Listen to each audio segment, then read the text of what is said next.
बॉलीवुड के मशहूर अभिनेता टॉम आल्टर की स्मृति में 23 नवंबर को अल्ट्रा मैराथन दौड़ का आयोजन किया जा रहा है, जिसमें मसूरी के साथ ही विभिन्न मसूरी के अलावा विभिन्न क्षेत्रों के धावक इसमें प्रतिभा करेंगे। इसको लेकर आज नगर पालिका परिषद सभागार में एक बैठक का आयोजन किया गया, जिसमें कार्यक्रम को सफल बनाने के लिए सभी राजनीतिक और सामाजिक संगठनों से सहयोग की अपील की गई। अल्ट्रा मैराथन में विभिन्न वर्गों में आयोजित की जाएगी, जिसमें 50 किलोमीटर की दौड़ मुख्य रूप से शामिल की गई है।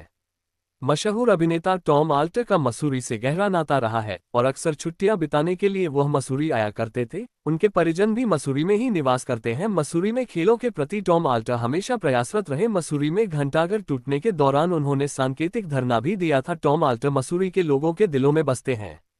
नगर पालिका अध्यक्ष मीरा सकलानी ने कहा कि मसूरी के लिए गर्व की बात है कि मशहूर अभिनेता की याद में अल्ट्रा मैराथन का आयोजन किया जा रहा है। उन्होंने सभी से सहयोग की अपील की। कार्यक्रम के आयोजक संदीप साहनी ने कहा कि टॉम आल्टर हमेशा खेलों के लिए समर्पित रहे और उनका सपना था कि मसूरी में भी अल्ट्रा मैराथन दौड़ का आयोजन किया जाए।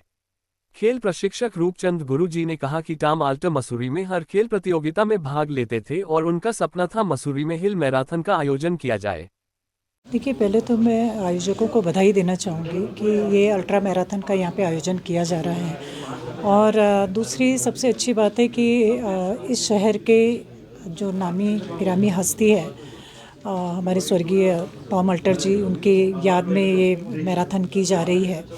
तो मैं बधाई देना चाहूँगी पूरे शहर वासियों को कि ये एक ऐतिहासिक क्षण होने वाला है इस शहर के लिए। और पालिका की तरफ से हर संभव इस मैराथन में हर संभव मदद की जाएगी। जिस तरीके की भी अपेक्षा रहेगी आयोजक टीम की पालिका से, तो वो पूरी मदद की जाएगी। दूसरा, मैं चाहूँगी कि ये जो अल्ट्रा मैराथन है, ये अल्ट्रा मैराथन ये शहर का इवेंट पहले बने, बाहर का बाद में। तो शहर में जितने भी सामाजिक राजनीतिक छोटे बड़े जो भी संगठन हैं, मैं चाहूँगी कि इस अल्ट्रा मैराथन में वो सब अपनी भागीदारी सुनिश्चित करें, ताकि एक बाहर एक बड़ा मैसेज जाए कि मसूरी में एक बड़ा इवेंट हो रहा है।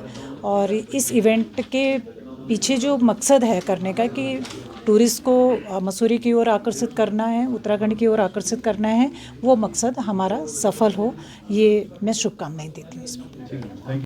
एक सोच है, सबसे पहले टॉम आल्टर साहब की सोच थी कि मसूरी का एक इतिहास है स्पोर्ट्स का, रनर्स का, और मसूरी एक यूनिक पर्यटक स्थल है। यहाँ पे अगर हम रनर्स को आकर्षित कर सकें, और रनिंग इन द हिमालयाज़ एक यूनिक कॉन्सेप्ट था, जिसमें जो सीरियस रनर हैं वो देश विदेश से आके मसूरी में इस मैराथन में दौड़ सकेंगे। 2014-15 का सपना था, जो अब साकार होने जा रहा है। अच्छी बात यह है कि इसके साथ साथ मैं धन्यवाद करना चाहूँगा उत्तराखंड सरकार का, उत्तराखंड पर्यटन का खास तौर पे, जो कि सहयोगवश उन्होंने भी इस साल अल्ट्रा मैराथन करी है। एक वो हाई ऑल्टीट्यूड पे 14,500 फुट पे 2 तारीख को करी है, रजत जयंती के उपलक्ष्य में, जो कि एक बहुत बड़ा सक्सेस थी। और एक नए तरह के टूरिज़्म को आकर्षित करने का ये प्रयास है, जो एडवेंचर टूरिज़्म, स्पोर्ट्स टूरिज़्म कह लो इसे। ये एक अलग तरह का टूरिज़्म है, और उम्मीद करते हैं कि इसमें मसूरी को बेनिफिट मिलेगा, प्रदेश को बेनिफिट मिलेगा, जो हमारा यूथ है इसमें जुड़ेगा और फिटनेस में और नशा मुक्ति की तरफ आगे बढ़ेगा। कितने किलोमीटर करीबन की होगी? देखिए, ये जो अल्ट्रा मैराथन है वो 50 किलोमीटर की है। इसमें 5 रन्स हो रही हैं इस बार, 5 kilometre, 10 kilometre, 21 kilometre, full marathon 42.2 kilometre और 50 किलोमीटर की अल्ट्रा मैराथन।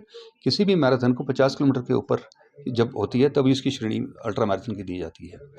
और अच्छी बात यह है कि इसमें अभी तक टोटल जो हमारे पास रजिस्ट्रेशन हर एक कैटेगरी मिला करके करीब लगभग 250 रजिस्ट्रेशन आ चुके हैं। हम उम्मीद कर रहे हैं कि आने वाले 3-4-5 दिन में, क्योंकि अभी लोकल स्थानीय जनता, स्थानीय स्कूलों के बच्चों ने आज से रजिस्ट्रेशन शुरू करा है, उम्मीद कर रहे हैं कि लगभग 400 से ऊपर रनर हमारे पास आएंगे। इसमें कैटेगरी नहीं, एज नहीं, कैटेगरी नहीं, सिर्फ डिस्टेंस वाइज करी गई है इस साल। पहले साल, अगले साल जो हमारे नंबर्स हम उम्मीद कर रहे हैं बढ़ जाएंगे, तब हम इसको एज वाइज भी कैटेगराइज करेंगे। ठीक है, थैंक यू।